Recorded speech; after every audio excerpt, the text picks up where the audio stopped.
Καλώς ήρθατε σε ένα ακόμα βίντεο μας. Στο δεύτερο μέρος του ταξιδιού μας στην Πράγα. Προφανώς η μέρα δεν ξεκινάει χωρίς πρωινό.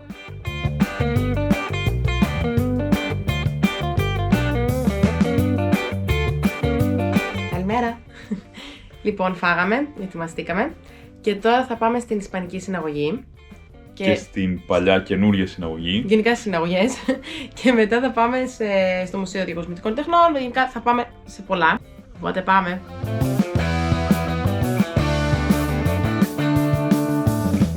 Η Ισπανική συναγωγή είναι η νεότερη συναγωγή της Πράγας και βρίσκεται μόλις 5 λεπτά μακριά από το αστρονομικό ρολόι. Χτίστηκε το 1868, ακριβώς εκεί που βρισκόταν η παλαιότερη συναγωγή της χώρας.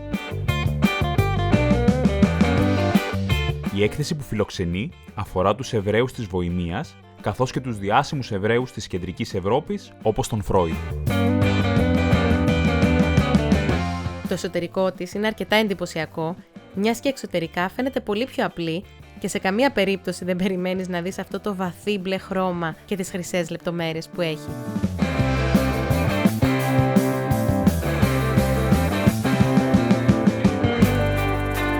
Τρία λεπτά μακριά βρίσκεται και η παλιά καινούρια συναγωγή. Ναι, καλά ακούσατε, ονομάζεται έτσι γιατί είναι η παλαιότερη εν ενεργεία συναγωγή όλης της Ευρώπης που όταν χτίστηκε το 1270 ονομάστηκε καινούρια συναγωγή της πόλης. Σε αντίθεση με την Ισπανική συναγωγή, το εσωτερικό της είναι πάρα πολύ απλό.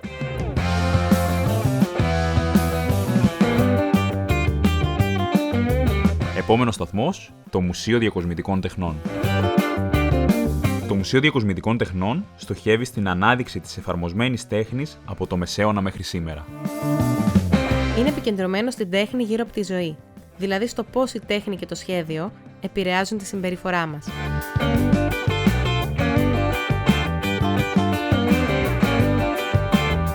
Η μόνιμη έκθεση του μουσείου λέγεται «Τέχνη για τη ζωή» και εκεί μπορείς να ανακαλύψεις πώς η τέχνη μπορεί να χωρέσει ακόμη και στο πιο μικρό αντικείμενο.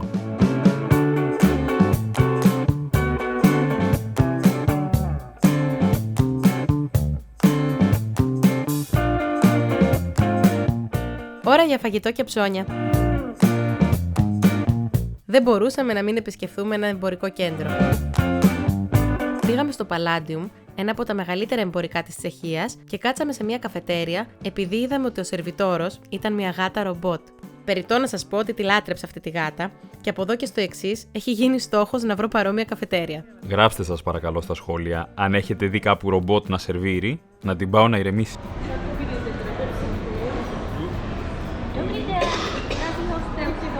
Αυτό είναι.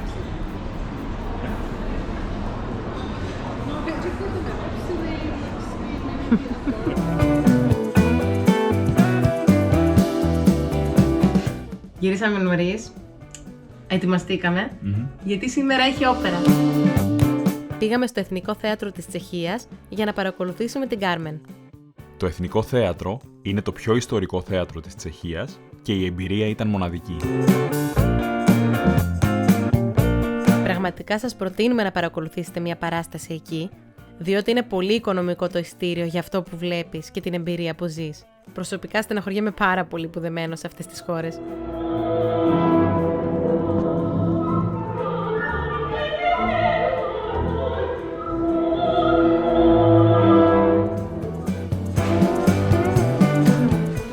Το μόνο ανοιχτό, παιδιά, 10:30 ώρα, οπότε καλή μας όρεξη.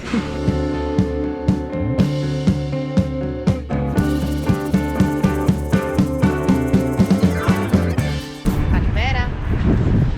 Σήμερα πριν πάμε στα μουσεία που πρέπει να πάμε, θα πάμε για ψώνια, γιατί είναι η πρώτη τελευταία μας μέρα, οπότε ας το χαρούμε λίγο. Σήμερα είχαμε σκοπό να επισκεφθούμε το αστεροσκοπείο που βρίσκεται στο λόφο απέναντι από το κάστρο της Πράγας και πράγματι άξιζε τον κόπο. Πριν από αυτό όμως, θα επισκεφθούμε και το Μουσείο του Κάρελ Ζήμαν, το Μουσείο της Μουσικής και θα κάνουμε βόλτα στη γέφυρα του Καρόλου.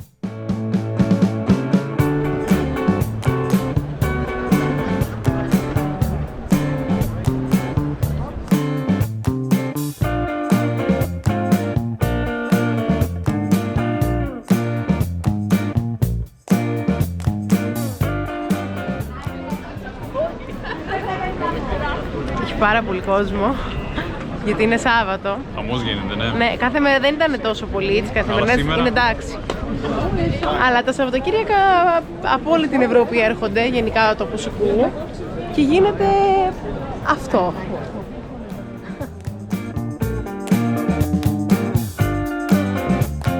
Το μουσείο του Κάρελ Ζήμαν είναι αφιερωμένο στη δουλειά του ομώνυμου κινηματογραφιστή.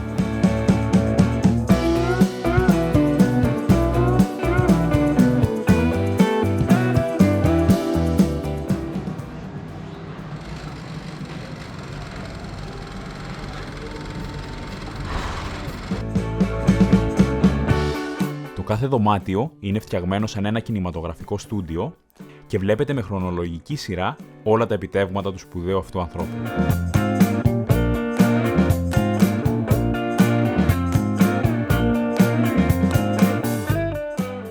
Μαθαίνεις τις διάφορες τεχνικές που χρησιμοποιούσε σε μια εποχή που δεν υπήρχαν οι υπολογιστές.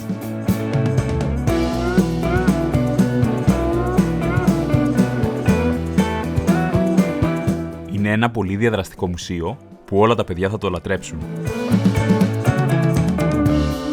Και επειδή και εμείς είμαστε παιδιά, να μην παίξουμε λίγο. Hello everybody. Final changes. Roll cameras. 5 set. And action!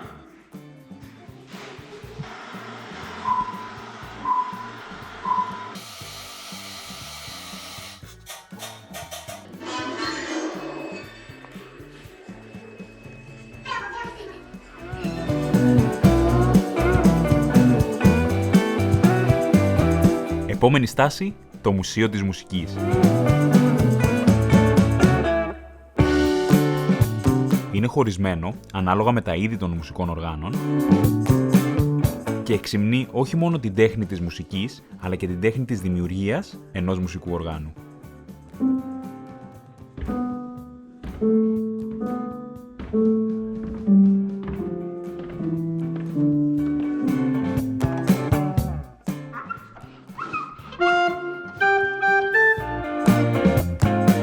Ώρα για μια καμινάδα. Βέβαια, η καμινάδα δεν είναι παραδοσιακό γλυκό της Τσεχίας, παρόλα αυτά, μέσα στον 20ο αιώνα έγινε διάσημο και εκεί. Θα βρείτε πάρα πολλά μαγαζάκια που πουλούν το τρεντέλνικ, όπως λέγεται στην Τσεχία, και εμείς διαλέξαμε εκείνο που είδαμε ότι είχε την πιο μεγάλη ουρά για να πάρεις. Δοκιμάσαμε ένα απλό με κανέλα και ένα πιο υπερπαραγωγή, και επίσης δοκιμάσαμε και μια λεμονάδα, διότι παντού βλέπαμε ότι λατρεύουν τις λεμονάδες με διάφορες γεύσεις και φρούτα μέσα, οπότε ήρθε η κατάλληλη στιγμή. Η αλήθεια είναι πως τόση που ήταν δεν μπορούσες να την τελειώσεις και έκανε κάτω από 3 ευρώ. Και έφτασε η ώρα να ανέβουμε στο λόφο Πέτριν. Είναι η πιο μεγάλη πράσινη έκταση της πόλης και το υψηλότερο σημείο της. Είναι σχεδόν ολοκληρωτικά καλυμμένος με πάρκα και είναι αγαπημένο μέρος των ντόπιων για χαλάρωση και περπάτημα. Αυτό είναι ο αδερφός πύργος του Άιφελ και λένε ότι έχει το ίδιο ύψος από τη θάλασσα όσο και ο πύργος του Άιφελ. Εκτός από την υπέροχη έκταση πράσινου, στο λόφο θα βρείτε και αρκετά αξιοθέατα, όπως είναι το παρατηρητήριο, ο κήπος των Ρόδων και φυσικά το αστεροσκοπείο που είναι και το πιο σημαντικό. Στον πρώτο όροφο θα βρείτε μία έκθεση με διάφορους μετεωρίτες που έχουν πέσει στη γη, από τους οποίους υπάρχει ένας που σε αφήνουν να κουμπίσεις και να δεις πόσο βαρύς είναι. Είναι βαρύ. Είναι πάρα πολύ βαρύ. Το αστεροσκοπείο έχει 3 θόλους, όπου ο καθένας έχει το δικό του τηλεσκόπιο και οι 2 από αυτούς είναι ανοιχτοί για το κοινό. Έτσι λοιπόν, ανεβαίνοντας στον επόμενο όροφο, ένας ξεναγός σε περιμένει για να σε οδηγήσει στον κυρίως θόλο και στο τηλεσκόπιό του. Σου μαθαίνει πολλά για το τηλεσκόπιο και για το πόσα διαφορετικά αντικείμενα μπορείς να ανακαλύψεις στον ουρανό. Αφού τελειώσει την ξενάγηση, σου ρυθμίζει το τηλεσκόπιο για να δεις και εσύ μέσα από αυτό, αλλά δυστυχώς για εμάς, τη μέρα που το επισκεφθήκαμε, είχε πάρα πολύ συννεφιά και δεν μπορούσαμε να δούμε πολλά πράγματα καθαρά.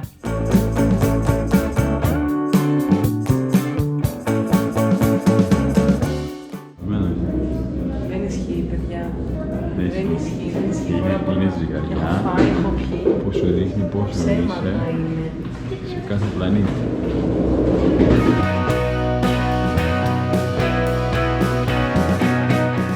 Εκτός από τα τηλεσκόπια, στον όροφο αυτό θα βρείτε διάφορες δραστηριότητες που μπορείς να ασχολείσαι με τις ώρες.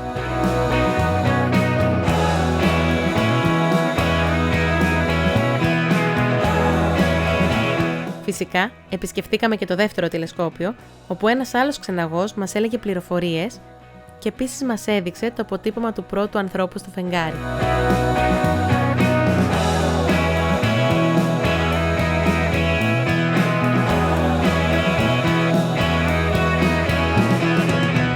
Μετά από τόσο περπάτημα, τι καλύτερο από άλλη μια βαρκάδα στο ποτάμι.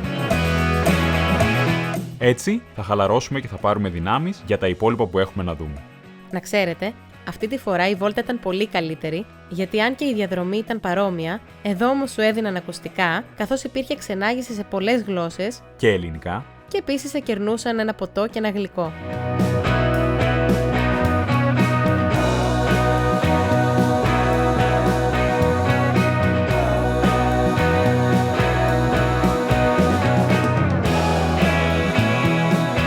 Επίσης, με το ίδιο εισιτήριο μπορείτε να επισκεφτείτε το Μουσείο της Γέφυρας του Καρόλου, οπότε ρίξαμε μια γρήγορη ματιά και εκεί. Είμαστε μαζεμένοι όλοι, διότι είναι και 50 και 51, γιατί κάθε ακριβώς μαζευόμαστε, γιατί χτύπα το ρολόι και περιμένουμε όλοι να το δούμε.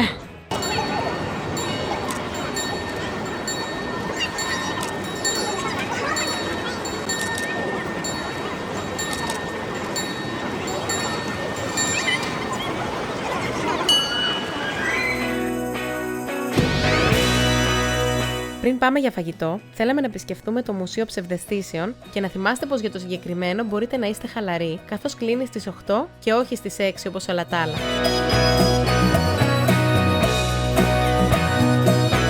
Το Μουσείο των Ψευδαισθήσεων βρίσκεται στην καρδιά της πόλης και είναι το πρώτο μουσείο του είδους του στην Τσεχία.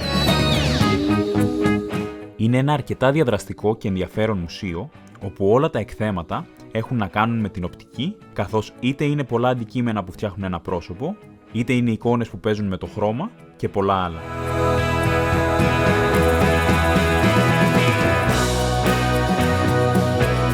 Έφτασε η ώρα του φαγητού. Είχαμε πάρα πολύ όρεξη σήμερα για Korean barbecue, γιατί δεν έχουμε φάει ποτέ, γιατί δεν έχουμε στην Ελλάδα, οπότε θα φάμε καλά.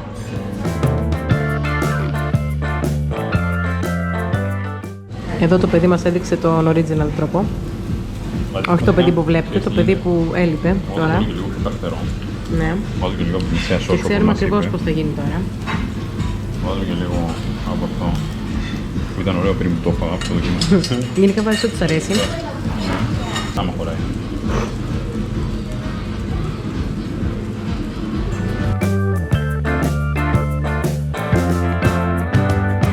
Γυρίσαμε. Φάγαμε πολύ καλά.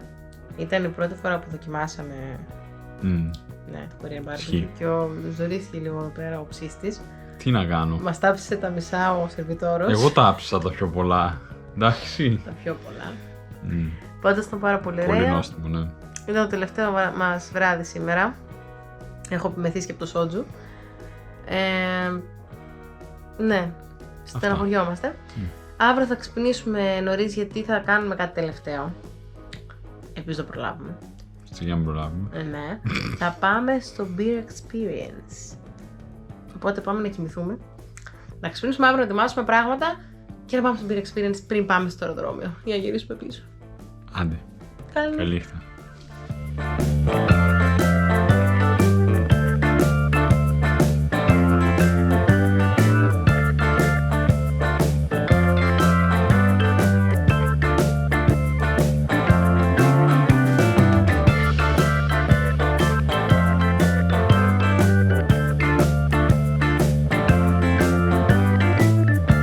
Και φτάσαμε στην πραγματική εμπειρία μπύρας.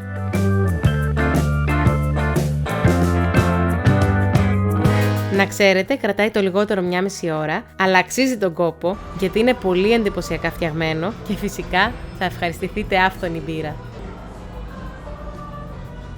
Μπαίνοντας, θα σας δώσουν ένα ζευγάρι ασύρματα ακουστικά και η ξενάγηση ξεκινά με ένα ταξίδι πίσω στο χρόνο, στη δημιουργία της πρώτης μπύρας. Εν τω μεταξύ τα είχαμε παίξει από τα πρώτα λεπτά, καθώς άκουγες την κάθε φωνή να έρχεται από άλλο μέρος, σε σημείο να λες «Δεν μπορεί, κάποιος είναι πίσω». Αυτό γιατί τα ακουστικά όντως είχαν spatial audio και άκουγες την κάθε φωνή να έρχεται από το μέρος που βρισκόταν το κάθε σκίτσο. Στο αμέσως επόμενο δωμάτιο, ένας μπάρμαν σε περιμένει για να σε κεράσει μία μπύρα και να σου μάθει για το ποια είναι η σωστή αναλογία μπύρας αφρού και πώς γίνεται το σωστό τσούμπισμα. Μαθαίνεις ότι υπάρχουν 3 διαφορετικοί τρόποι σερβιρίσματος ανάλογα με τον αφρό. Τα ονόματα είναι χλαντίνκα, σνίτ και μλίκο. Καλύτερα διαβάστε τα παιδιά, γιατί δεν ξέρω αν τα έχει πει σωστά.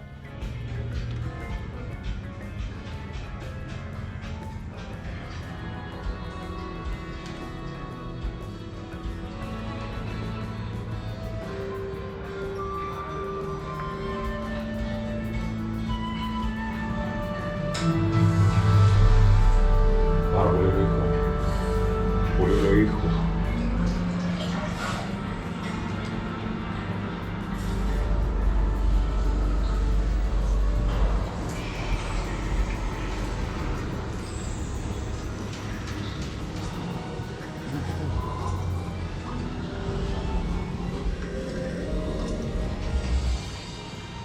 Παιδιά, είναι τέλειο, έτσι, είναι τέλειο. Δεν μπορείτε να καταλάβετε πόσο πολύ τα ακούτε. Σαν ταινία είναι. Και πόσο πίσω σου ακούγονται όλα.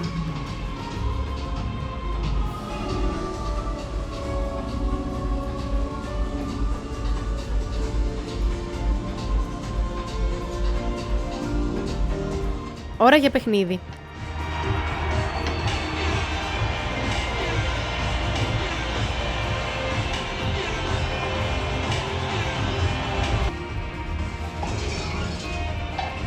So this is the game. We're going to need to build the bar. And that will be the next.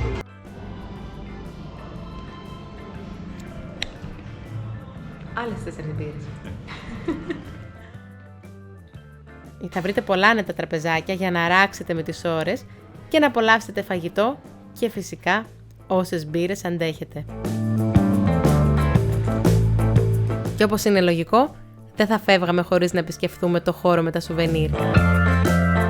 Μιας που είχαμε ακόμα κάποιες ώρες πριν την πτήση μας, λέμε να επισκεφθούμε και κάτι άλλο.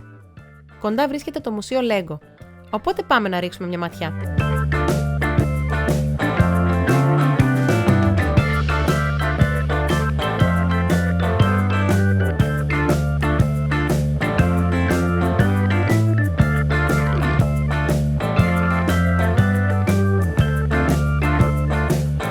Δημιουργήθηκε από τον κάτοχο της μεγαλύτερης συλλογής Lego στον κόσμο και πραγματικά εντυπωσιαστήκαμε με το πόσα διαφορετικά σετ υπάρχουν να δεις και πόσο μεγάλο ήταν.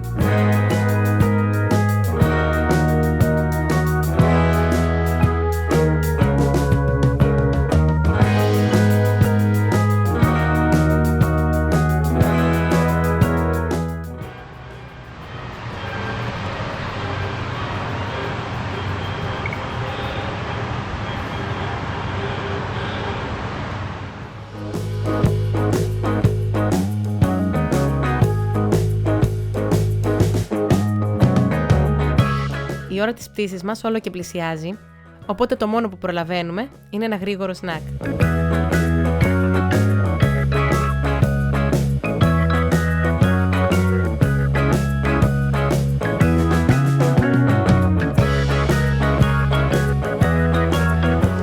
Επιτέλους ήρθαμε και εδώ, αν και είναι η τελευταία μας μέρα, γιατί το βλέπουμε από την αρχή που φτάσαμε στην Πράγα. Βασικά από το Ηράκλειο το είχαμε δει. Θα δοκιμάσουμε το καλύτερο bacon της Πράγας, το οποίο έχει και Μισελέν μάλλον. Ο σεφ, ένας του σεφ που το σκέφτηκε, ας πούμε. Οπότε επιτέλους θα κάνουμε.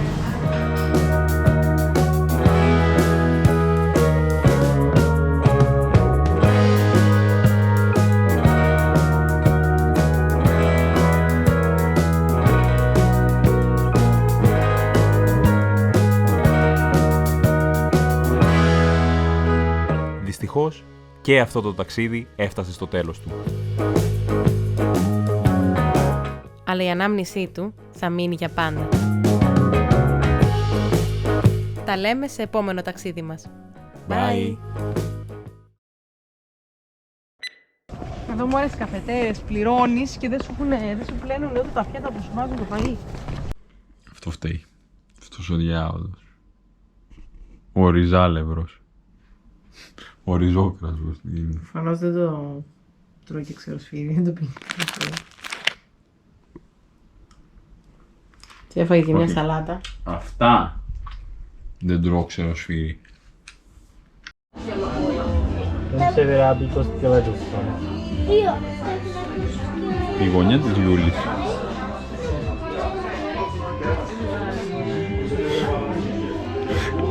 Φόγε. Να το πάρω πόσο κάνει. Ξέρεις πόσο κάνει? 250 ευρώ. Non posso lasciare la